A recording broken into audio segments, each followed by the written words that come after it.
34 वर्षीय अतुल सुभाष की आत्महत्या ने समाज, न्याय व्यवस्था और कानूनों के दुरुपयोग पर गंभीर सवाल खड़े कर दिए हैं। बेंगलुरु पुलिस जब उनके कमरे में पहुंची तो वहां उनके बेजान देह के पास केवल 3 शब्द लिखे मिले हुए थे, जस्टिस इज ड्यू। उनके 24 पन्ने के सुसाइड नोट और 80 मिनट के लंबे रिकॉर्डेड वीडियो ने उनकी पीड़ा और निराशा को उजागर किया। उन्होंने अपनी पत्नी निकिता सिंघानिया द्वारा उत्पीड़न और न्यायिक प्रणाली में भ्रष्टाचार का हवाला देते हुए अपनी जान दी। उनकी मौत ने समाज, न्याय व्यवस्था और कानूनों के दुरुपयोग पर गंभीर प्रश्न किए हैं। अतुल, जो एक प्राइवेट कंपनी में काम किया करते थे, ने अपनी पत्नी निकिता सिंघानिया की प्रताड़ना से तंग आकर आत्महत्या कर ली। सुसाइड नोट पे उन्होंने बताया कि निकिता ने न केवल उनके और उनके परिवार पर झूठे केस किए बल्कि 3 करोड़ रुपए की मांग भी की। इसके अलावा अपने बेटे से मिलने के लिए भी उन पर 30 लाख रुपए देने का दबाव बनाया।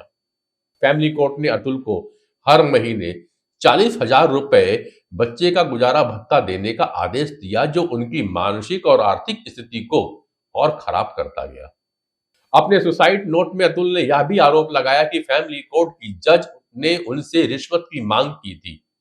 न्याय व्यवस्था से पूरी तरह टूट चुके अतुल ने यह भी लिखा कि उनकी अस्थियां तब तक प्रवाहित न की जाए जब तक दोषियों को सजा न मिल जाए। सुभाष ने यह भी गुजारिश की कि उनकी मौत के बाद उनकी पत्नी या उसके परिजनों को उनके शव के पास में आने न दिया जाए। यह भी लिखा कि जब तक दोषियों को सजा नहीं मिल जाती, उनके परिजन उनके अस्थियों को प्रवाहित ना करें। सुभाष का न्याय पर भरोसा किस हद तक हिल चुका था कि उन्होंने अपनी आखिरी इच्छा में यह भी जोड़ा कि अगर उनका उत्पीड़न करने वाले दोषी नहीं पाए जाते तो उसकी अस्थियों को अदालत के सामने बह रहे गटर में फेंक दिया जाए। देश भर में जबरदस्त आक्रोश के बीच कुछ सवाल और भी है। संसद में जनता के क्या एक भी नुमाइंदे ने इस मुद्दे पर आवाज उठाई है? सुप्रीम कोर्ट या किसी भी हाई कोर्ट ने क्या स्वतः संज्ञान लिया? सोशल मीडिया पे आक्रोश तो है, लेकिन क्या किसी स्वतः स्फूर्त भीड़ ने कैंडल मार्च किया? अरे स्वतः स्फूर्त छोड़िए, क्या किसी संगठन ने इंसाफ के लिए सड़क पे आकर की आवाज उठाई? जवाब है नहीं। यह मामला न केवल व्यक्तिगत त्रासदी है, बल्कि हमारे कानूनी और सामाजिक ढांचे की खामियों को उजागर कर रहा है। संसद और न्यायपालिका इस मुद्दे पर चुप है, जबकि सोशल मीडिया पे जबरदस्त आक्रोश दिखाई दे रहा है। जेंडर न्यूट्रल कानूनों की मांग अब पहले से कहीं अधिक प्रासंगिक हो चली है। अगर स्थिति उल्टी होती, जरा सोचिए, अगर स्थिति उल्टी होती और पत्नी ने आत्महत्या की होती तो पति और उसके परिवार तुरंत आज सलाखों के पीछे होता। 5 साल पहले ही 2019 में उनकी शादी हुई थी।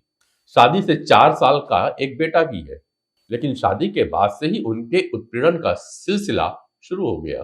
पत्नी निकिता सिंघानिया ने उसके और परिजनों के खिलाफ 1-2 नहीं बल्कि 9 केस दर्ज करा रखे थे। दहेज उत्पीड़न से लेकर घरेलू हिंसा तक के केस, और तो और मर्डर का भी फर्जी केस करा रखा था। संयोग से सुभाष की शादी के कुछ महीने बाद ही निकिता सिंघानिया के पिता की मौत हो गई थी। उसने तब पिता के खिलाफ मर्डर का केस दर्ज करा दिया कि दहेज की मांग की वजह से सदमे में आए उसके पिता की जान चली गई। निकिता सिंघानिया खुद एक नामी कंपनी में जॉब करती है। अपने 24 पेज के सुसाइड नोट और 80 मिनट की आखिरी वीडियो में सुभाष ने आरोप लगाया है कि निकिता सिंघानिया केस वापस लेने के एवज में 3 करोड़ रुपए मांग रही थी। मामला अदालत में चल रहा था और मासूम बेटा निकिता सिंघानिया की कस्टडी में। वह सुभाष को अपने बच्चे से मिलना तो दूर देखने तक नहीं देती थी, वह बच्चे से मुलाकात के एवज में 30 लाख रुपए की डिमांड कर रही थी।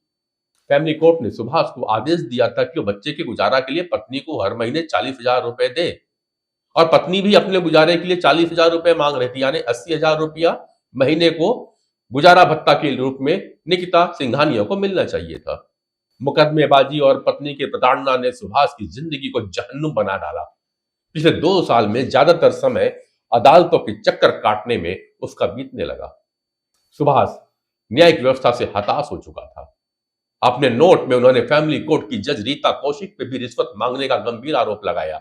उन्होंने दावा किया कि जज ने उनसे कहा कि उन्हें 5 लाख रुपए दो तो वो सेटलमेंट करा देंगे। गंभीर मामला है। अतुल का मामला उन हजारों पुरुषों का प्रतीक है जो कानूनों के दुरुपयोग का शिकार होते हैं।